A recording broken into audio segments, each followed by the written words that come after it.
Selamat siang pemirsa, Sumatera Utara hari ini kembali hadir menjumpai Anda edisi Rabu siang 9 Agustus 2023. Sejumlah informasi menarik telah berhasil dirangkum oleh tim redaksi kami untuk Anda. Tentunya bersama saya Muhammad Azhar Nastion. Berikut kita simak informasi selengkapnya.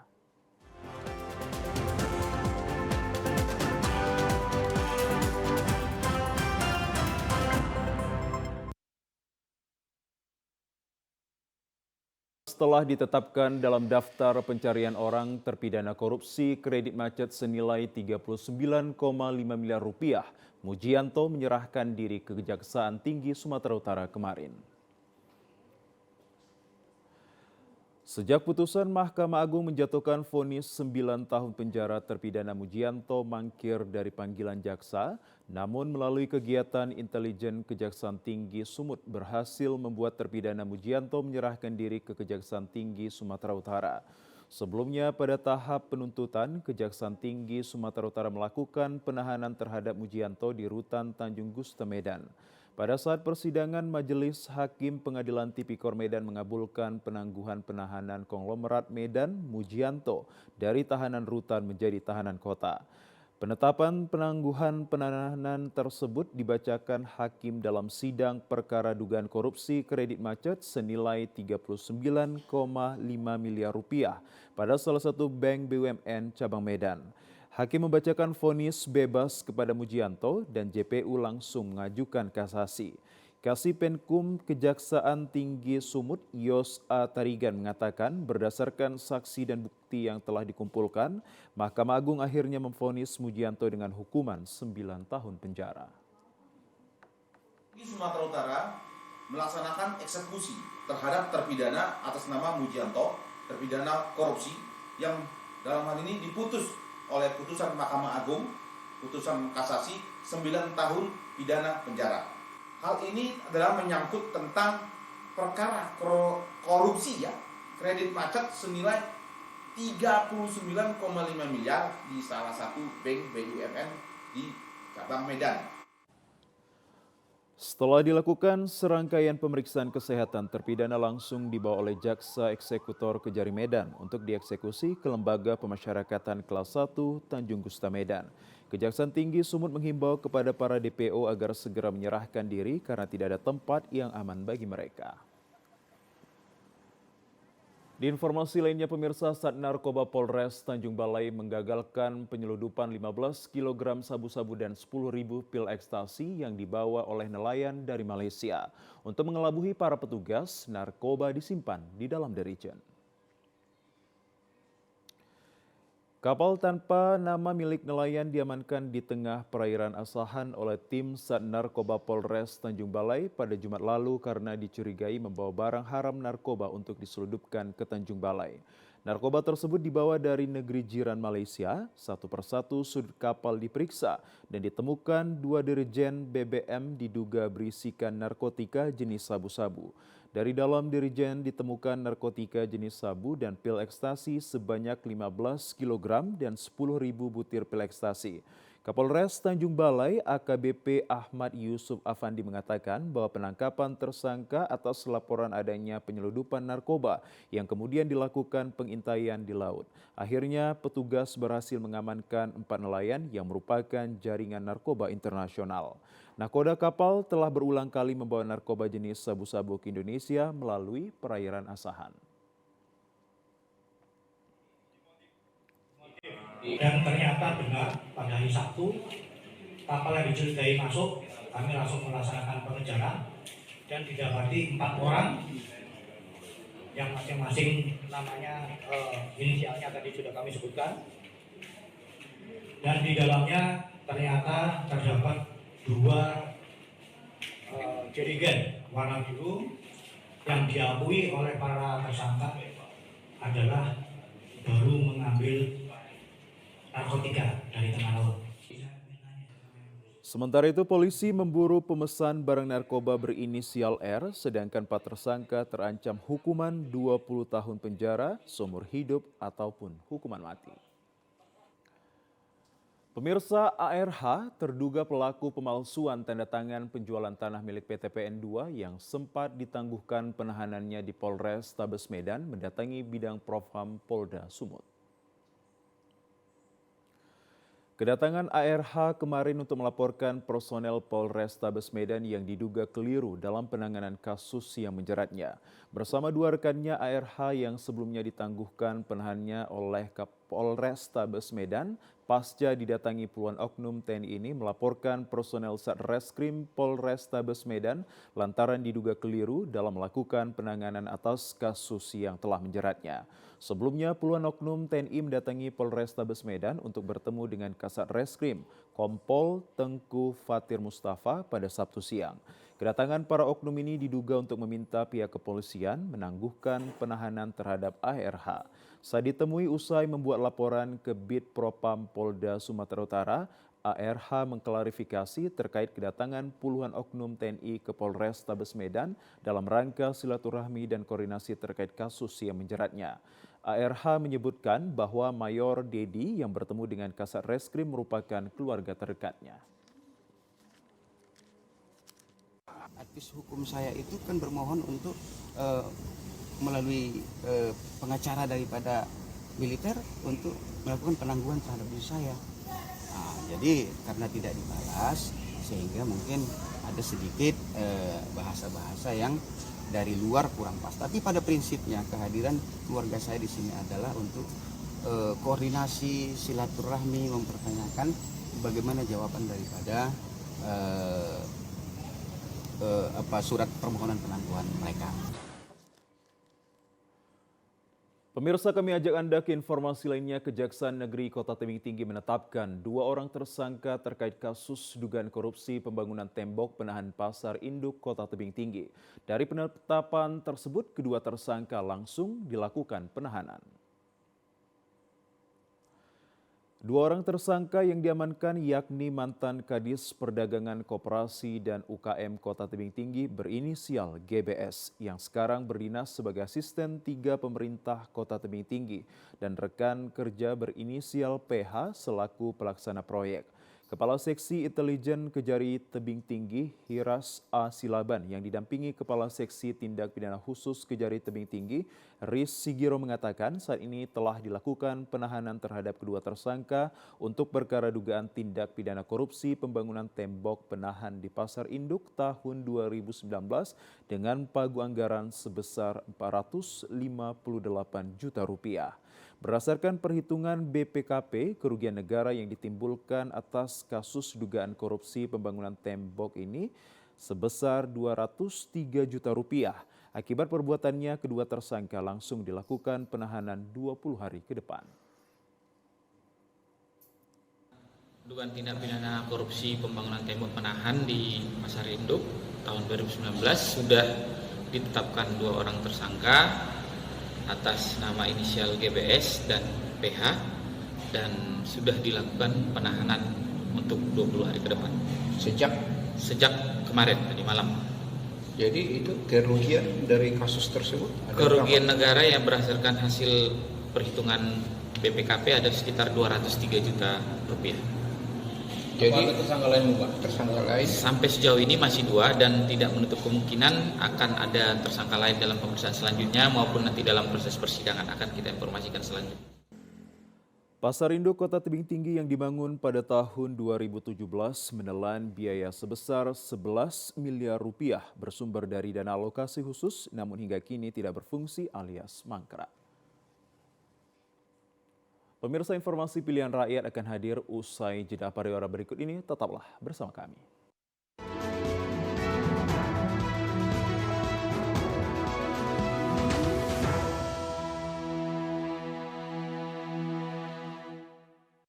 Pemirsa, Ketua Umum DPP Partai Nasdem Surya Paloh membuka orientasi calon legislatif Partai Nasdem Provinsi Sumatera Utara dan mengajak seluruh kader untuk bergerak bersatu dalam merebut kemenangan di pemilu 2024.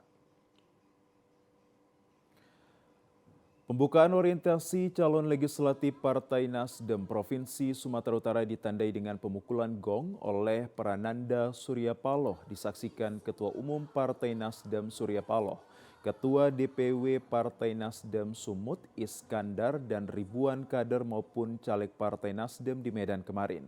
Ketua DPW Partai Nasdem Sumatera Utara Iskandar dalam sambutannya mengatakan bersama kader dan simpatisan bersatu dalam pergerakan perubahan dengan menargetkan sebagai pemenang pemilu 2024 di Sumut. Hal tersebut diyakini hampir semua tokoh di Sumatera Utara bergabung di Partai Nasdem sehingga semangat perubahan untuk Indonesia diharapkan terwujud.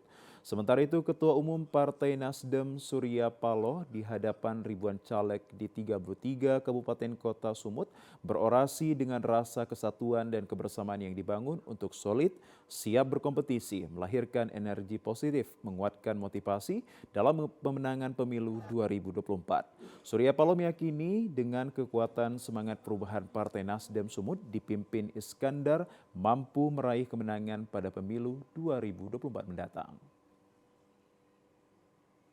Ada confident diri saya sepakat dengan DPW, kita punya chances. DPW Partai Nasdem Provinsi Sumatera Utara ini akan bisa memperoleh targetnya sebagai partai pemenang pada pemilu yang akan datang di wilayah Sumatera. Saya rasa persiapannya cukup bagus sekali, maka tahapan konsolidasi itu tidak berhenti sampai kepada hari H.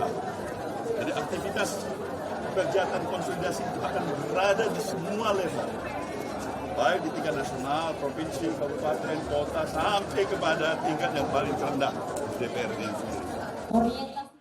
Dengan arus besar perubahan dimulai dari Sumatera Utara, target peningkatan legislatif pada pemilu 2024 diharapkan Partai Nasdem menjadi juara. Sementara itu, pemirsa, Ketua Umum Partai Nasdem Surya Paloh menargetkan meraup 18 juta hingga 20 juta suara pada pemilihan legislatif tahun 2024 dengan basis utamanya berasal dari Provinsi Sumatera Utara.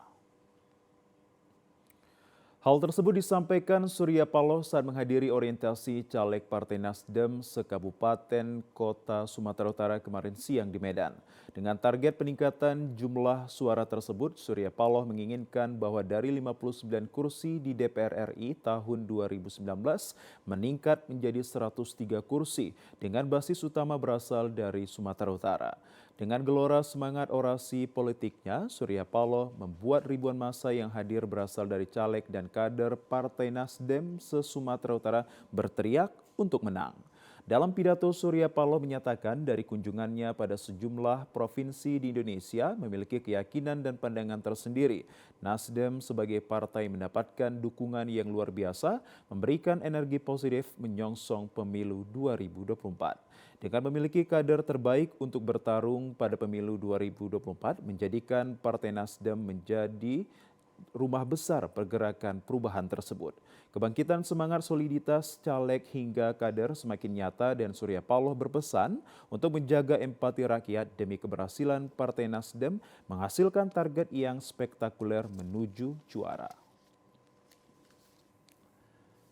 Pemirsa, di informasi lainnya dalam rangka menyambut hari ulang tahun ke-78 Republik Indonesia, tim penggerak pemberdayaan kesejahteraan masyarakat dan keluarga Kecamatan Bandar Khalipah, Kabupaten Serdang Bedagai menyelenggarakan berbagai perlombaan di halaman kantor camat Bandar Khalipah.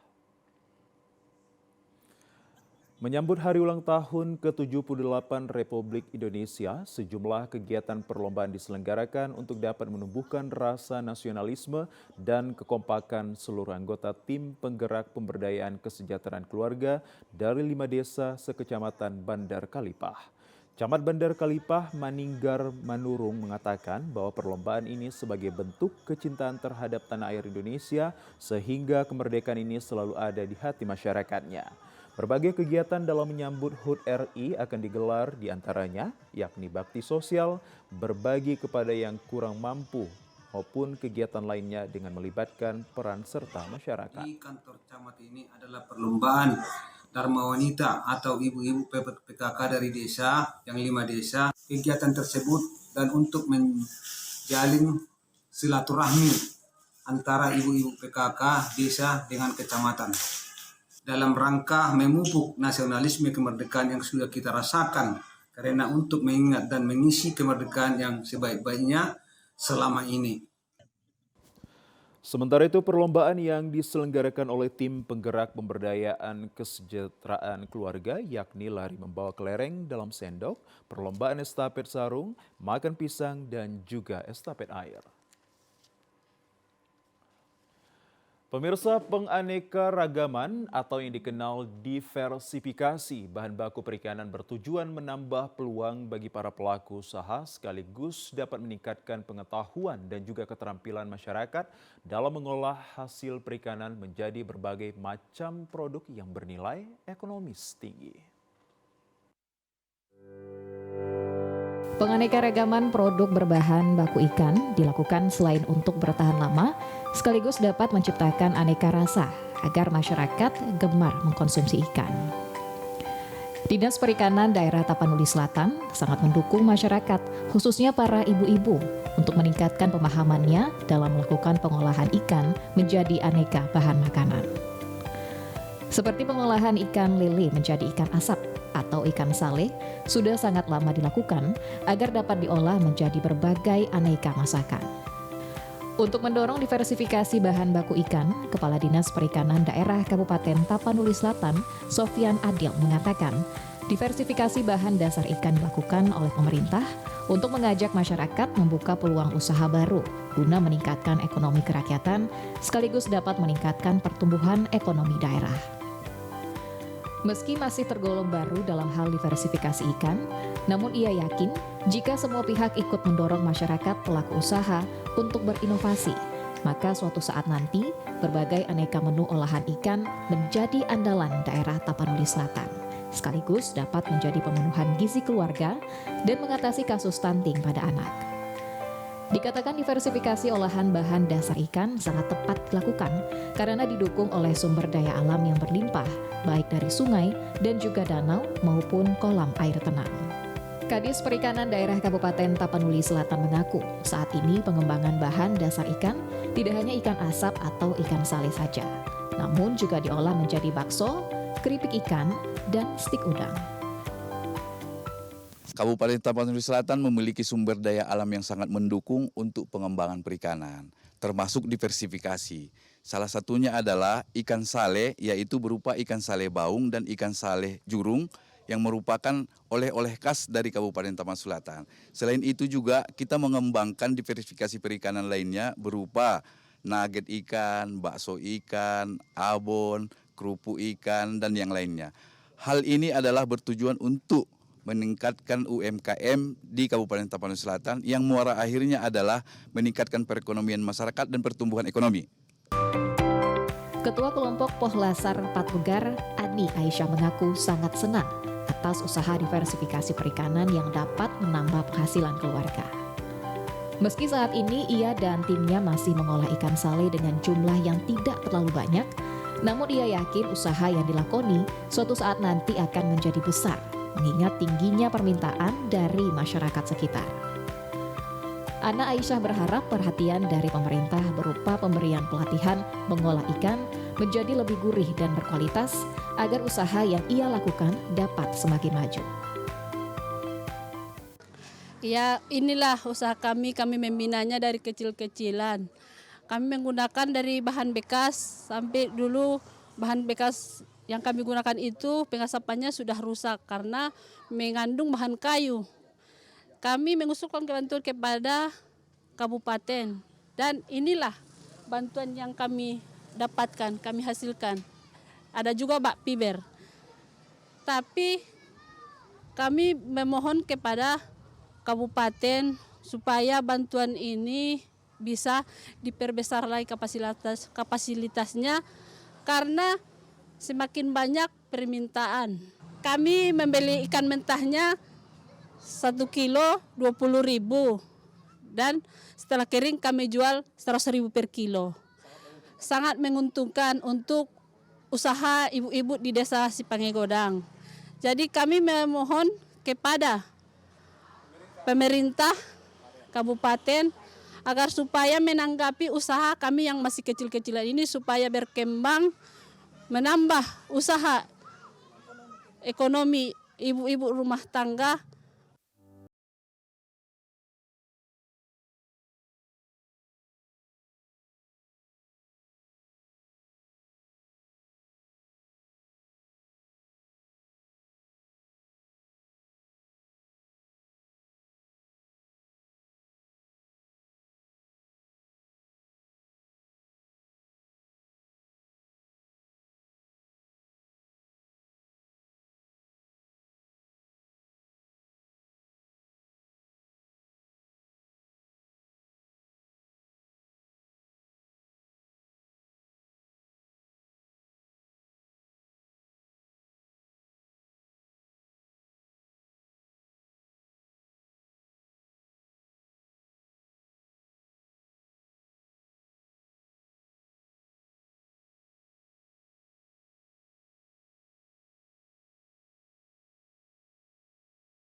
Dengan kelompok Mina Sejahtera, alhamdulillah, olahan dan kelompok kami alhamdulillah masih berjalan dengan lancar. Olahan terus menerus alhamdulillah, dengan peminat pun alhamdulillah lancar. Biasa apalagi pameran-pameran biasa kami olah ikan itu bakso tulang dengan bakso ikannya. Hampir 5 kilo ikan lah, 5 kilo ikan. Kami tergantung pada ikannya. Ingin memperluas dan ingin mengembangkan ke supermarket. Tapi modal kami masih terjangkau. Diversifikasi berbahan dasar ikan juga mendapat perhatian dari Ketua Tim Penggerak PKK Tapanuli Selatan dengan mengajak masyarakat dapat mengolah makanan berbahan dasar ikan menjadi berbagai macam inovasi menu untuk pemenuhan gizi khususnya anak-anak, sekaligus meningkatkan ekonomi keluarga. Sama-sama kita ketahui bahwa ikan saleh itu sudah sangat terkenal, dimanapun kita mendengarnya pasti tahu bahwa ikan saleh itu berasal dari Tapanuli Selatan. Ikan saleh ini merupakan suatu makanan yang sangat baik. Kenapa namanya ikan? Proteinnya sangat tinggi, sehingga kita sangat mengajak dan juga mengedukasi masyarakat untuk mau memakan ikan ataupun mengkonsumsi ikan. Tujuannya adalah saling memberikan keuntungan satu sama lain. Masyarakat sendiri memiliki kearifan lokal, khususnya di Tapanuli Selatan, juga berternak lele, kemudian kita juga ada ikan jurung, dan hal-hal tersebut bisa kita modifikasi, tidak hanya untuk langsung dimasak, digulai, dan lain-lain sebagainya. Jadi dengan harapan seperti itu, ibu-ibu mungkin yang memelihara ikan di rumah, kemudian bisa diolah makanannya, kemudian dijual, dan kita harapkan itu bisa menjadi penambah sumber ekonomi bagi keluarga, di samping juga akan memenuhi kebutuhan anak-anak yang ada di Kabupaten Tapanuli Selatan khususnya. Sejalan dengan misi pemerintah Kabupaten Tapanuli Selatan, maka memberdayakan masyarakat untuk mengolah sumber daya alam saat ini sudah mulai dilakukan, dan hal ini akan menjadi besar, mengingat keseriusan para ibu-ibu yang tergabung di dalamnya tidak memiliki keraguan untuk mengembangkannya.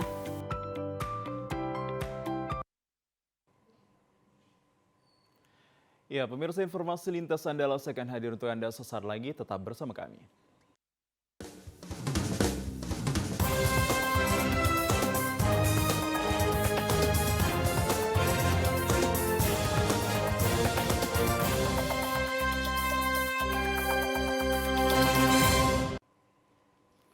Pemirsa, ratusan hektar areal persawahan di Desa Sungai Ipuh, Kecamatan Selangan Rayan mengalami kekeringan air akibat curah hujan cukup deras sehingga bangunan saluran irigasi jebol diterjang air di beberapa titik. Rusaknya bangunan saluran irigasi persawahan masyarakat Sungai Ipuh, Kecamatan Selangan Raya mengakibatkan ratusan hektar sawah petani mengalami kekeringan. Kepala Desa Pondok Baru, Suswandi, mengungkapkan rusaknya bangunan saluran irigasi tersebut akibat curah hujan cukup deras. Air menjadi besar sehingga bangunan yang sudah tua tersebut jebol diterjang air. Guna mengatasi kerusakan bangunan irigasi tersebut, pihak pemerintah desa telah melaporkan ke Dinas Pekerjaan Umum dan Penata Ruang PUPR Kabupaten Mukomuko untuk dilakukan perbaikan. Harapan kami sebagai masyarakat akibat adanya bencana ini ada tanggapan darurat, ada tanggapan emergensi yang dapat dilakukan oleh Dinas PUPR Kabupaten. Pemerintah Kabupaten Mukomuko diminta mengambil langkah secepatnya untuk segera membangun saluran irigasi karena saat ini petani di kecamatan ini sudah mulai turun sawah. Dari Kontributor Mukomuko, Rupiardaya TPR Bengkulu melaporkan. Ya, pemirsa, meski sedang dalam penyelidikan aparat penjualan batubara sungai di tingkat pencari batubara masih berlangsung di Bengkulu Tengah, hal tersebut mengingat salah satu mata pencarian para warga desa. Mencari batubara limpah di sungai sudah menjadi mata pencarian warga, seperti di Kecamatan Karangtinggi dan Tabah Penanjung, Bengkulu Tengah. Namun belakangan pekerjaan tersebut menjadi sorotan dan tengah dalam penyelidikan aparat. Akibatnya pasokan pencari batubara menjadi terhambat dan berimbas pada penghasilan pendapatan harian mereka. Salah seorang pencari batubara di Desa Penanding, Medi, mengatakan meski dalam penyelidikan aparat, namun pencarian batubara tetap berlangsung. Mengingat pencari batubara limbah adalah salah satu mata pencarian utama warga. Saat ini pun harga beli batubara di tingkat pengupul merosot dari Rp15.000 per karung menjadi Rp10.000 per karung. Yo, harapan masyarakat ini kita tolong ini kan lancar, cek dulu lagi. Ya batubara itu kan lancar, yang cari mak kan. Untuk masyarakatnya daerah sini ini mayoritas di batubara. Ya. Medi berharap kondisi ini bisa kembali seperti semula dan berjalan lancar. Saat ini sebagian warga banyak beralih mencari kayu pagar atau pancang areal hutan guna memenuhi kebutuhan sehari-hari. Selain Kecamatan Karangtinggi, masih ada Kecamatan Tabah Penanjung sebagai pusat pencarian batubara sungai yang saat ini terhenti. Dari Kontributor Bengkulu Tengah, Dedi Irawan, TPR Bengkulu melaporkan. Dan pemirsa, informasi yang baru Anda saksikan tadi sekaligus menutup perjumpaan kita dalam program Sumatera Utara hari ini. Kami ucapkan terima kasih atas kebersamaan dan juga perhatian Anda. Saya Muhammad Azril Nasution. Selamat siang, sampai jumpa.